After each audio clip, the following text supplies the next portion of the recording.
practice entirely for minors and people with disabilities, among others.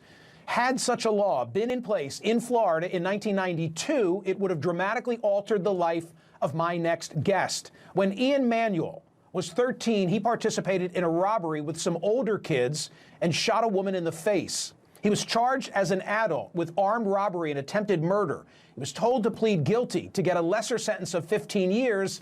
Instead, he was convicted and sentenced to life imprisonment without the possibility of parole. When he was 15, he was punished for behavior and sent to solitary confinement. He remained alone in that small windowless cell for 18 consecutive years. He's a free man today because the Supreme Court ruled in 2010 in a case called Graham v. Florida that juveniles could no longer be sentenced to life without parole for non-homicide. And then after he was resentenced, the woman he'd shot, Debbie Bagrey, petitioned for his release. He was finally released in 2016. He writes about how he survived in an upcoming book called My Time Will Come, a memoir of crime, punishment, hope, and redemption. Ian Manuel joins me right now. Ian, thanks for being here. We know why you went to prison. Why were you sent to solitary and for so long?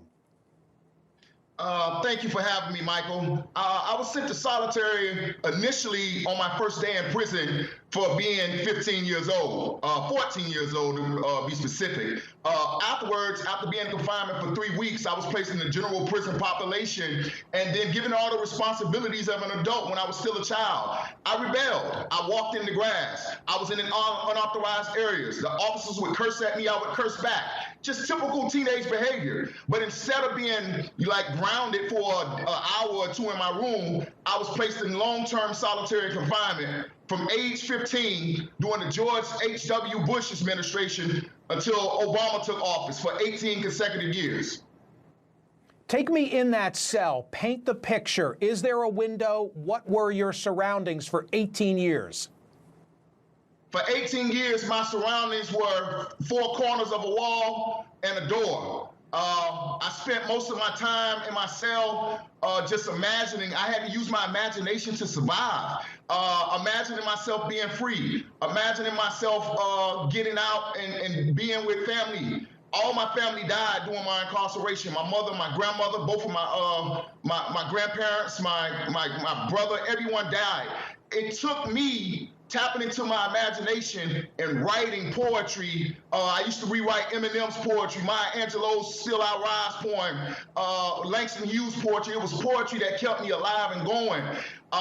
It was excruciating watching people being gassed with high-powered chemical agents, prisoners being beaten by staff. The nurses would watch it and falsify reports. It was one of the most horrendous experiences. No human being should have to live through what I went through. As I told you during a radio interview, if what happened to George Floyd happened during broad daylight, imagine what's going on behind those closed prison walls when no one's watching and there's no camera. Ian, clear your head. Give everybody a taste of the poetry that this led to you writing. Thank you, Michael. I wrote a poem called Uncried Tears that captures the emotion of me pushing my pain down when I was in solitary. My lawyer, Brian Stevenson, featured this poem in his best-selling memoir, Just Mercy. And the poem says, imagine teardrops left uncried from pain trapped inside, waiting to escape through the windows of your eyes. Why won't you let us out? The tears question the conscience. Relinquish your fears and doubts and heal yourself in the process. The conscience told the tears, I know you really want me to cry, but in releasing you from bondage, in gaining your freedom, you die. The tears gave it some thought before giving the conscience an answer.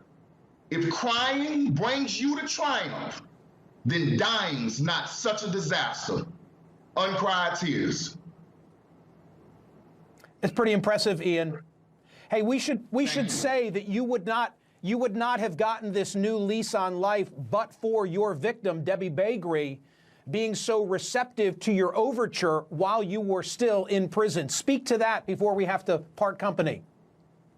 Yeah, Debbie definitely played a role in the way the system viewed me. But had it not been for the Equal Justice Initiative and Brian Stevenson and my lawyer Ben Schaefer and my social worker Mariah Morrison and the U.S. Supreme Court agreeing that my sentence was cruel and unusual punishment, I would have died in prison. There would have not been an Ian on the Michael Show. There would not have been an Ian, and my time will come. Debbie is my heart. She's my angel. She's my special friend for life.